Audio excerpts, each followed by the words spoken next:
Changes कभी भी एकदम से नहीं आते, हमेशा इसमें थोड़ा थोड़ा प्रोसेस करना होता है और यही चीज हमारे अंदर बदलाव करती है, हमारे प्लान को बड़ा बनाती है। जाहिर है 2023 आने वाला है, बस एक वीक बाद आपको एक नया मौका मिलेगा, 365 दिन मिलेंगे, नई अपॉर्चुनिटी मिलेगी। हर 3 महीने में अपने काम को जांचने का मौका मिलेगा कि आपने पीछे के 3 महीनों में क्या क्या किया है। तो इस अपॉर्चुनिटी को पकड़ो और नए साल को नए तरीके से नया बनाओ। सबसे पहले ये बात याद रखो कि अभी भी देर नहीं हुई अपने आप को नए सिरे से तैयार करने के लिए। अपने आप को ऐसा मत बनाओ कि बहुत टाइम बीत गया है, अब क्या ही कर सकते हैं। ये सब सोचने की जरूरत नहीं है। याद रखो, बदलाव एक एटीट्यूड है। आपका एटीट्यूड बदलते ही आपकी लाइफ में चेंजेस होने शुरू हो जाते हैं। इसीलिए आपको ये बार बार बताया जाता है कि नए साल में एंटर करने से पहले बीते दिनों को पीछे छोड़कर नई शुरुआत करो और नई तरीके से नए माइंडसेट के साथ 2023 में एंट्री करो। यानी अपने आप को कमजोर मत समझो कि मेरे पास टाइम नहीं है या अब देर हो चुकी है। कभी भी देर नहीं होती, बस आपको फैसला लेना होता है कि हाँ, मुझे अब कुछ करना है। दोस्तों, मेरे दोस्त के नाना जी थे, उनकी एज 65 थी। जिंदगी में कभी उन्होंने इतना पैसा नहीं कमाया कि अपने बच्चों को अच्छी जिंदगी दे सके, पर एक दिन उन्होंने पराठे की दुकान लगाई रेलवे स्टेशन के पास। और खाना बनाने का शौक तो उनको बचपन से था, पर कभी ये नहीं सोचा था कि इसमें भी कुछ हो सकता है। उनके पराठों में स्वाद तो था ही, तो वहां से जो भी लोग ट्रैवल करते थे उनमें से कुछ लोग उनकी दुकान पर पराठे खाने रुक जाते थे। 2 महीने में रोज के 5,000 से 8,000 रुपए वो अपनी दुकान से कमाने लगे। सोचो, जिस बंदे ने कभी इतना पैसा कमाया नहीं, वो अब महीने के अच्छे खासे पैसे कमा रहा है। तो उन्होंने क्या किया कि वो रुके नहीं, वो फ्री थे, उन्होंने काम शुरू किया और बस लग गए मेहनत करने।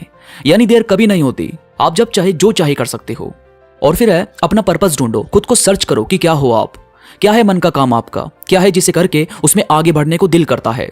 रेगुलर अपने आप को आजमाओ। एक मशहूर पंक्ति है, वसुधा का नेता कौन हुआ, भूखंड विजेता कौन हुआ, अतुलित यश क्रेता कौन हुआ, नवधर्म प्रणेता कौन हुआ।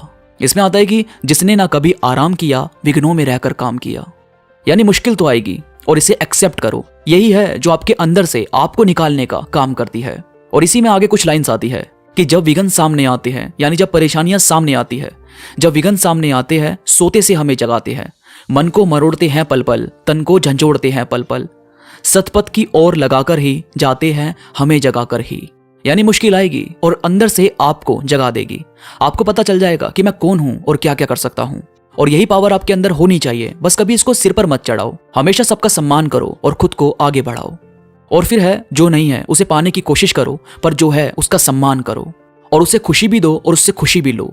अगर आपके पास जो है आपने उसकी इज्जत ही नहीं की, तो फायदा क्या है नई चीज पाने का। जाहिर है, आपको वैल्यू भी तो होनी चाहिए किसी चीज की, तभी तो कोई चीज आपके साथ रहने से खुश होगी कि हाँ, मैं इसके पास हूं और ये इज्जत भी करता है। यानी ये करना बहुत जरूरी है। और फिर है, बात का मत सोचो कि देखेंगे अभी क्या करना है क्या नहीं। 2023 करने से शुरू होगा, ये नहीं कि 2023 में भी आप सोच ही रहे हो कि मुझे क्या करना चाहिए और क्या नहीं। ये वीडियो क्यों एक वीक पहले बनाई गई है, ताकि आप इस बात को एक्सेप्ट करो कि मुझे 2023 में करना ही है।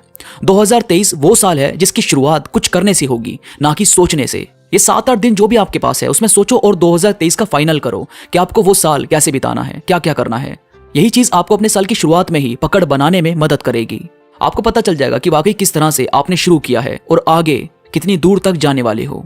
जैसे मैंने बताया कि सब कुछ आपका एटीट्यूड है। अगर आपका एटीट्यूड पॉजिटिव रहता है तो वाकई कुछ ना कुछ कर लोगे, पर अगर आपका एटीट्यूड ही नेगेटिव हो गया कि यार साल तो आते जाते रहते हैं, कोई फायदा नहीं है मन में कुछ भी बात बनाने का, तो ये तो आप खुद को खुद ही बांध रहे हो। जबकि दिमाग खोलो, खुद से नेगेटिव कभी मत बोलो। जाहिर है, कुछ करने से ही कुछ होता है। हाथ पर हाथ रखकर बैठने से तो रोटी का निवाला भी पेट में नहीं जाता, तो भला जिंदगी में कैसे कुछ मिलेगा। दिमाग चलाओ, कुछ करो और आगे बढ़ो। यही सोच हमेशा आपको हिम्मत देगी कुछ बड़ा हासिल करने में। तो दोस्तों, ये थी कुछ बातें जो आपको 2023 में एक अच्छी शुरुआत करने में मदद करेगी। वीडियो में कोई भी बात आपको पसंद आई हो तो प्लीज लाइक करो और कमेंट्स में मुझे जरूर बताओ कि आपको ये बातें कैसी लगी।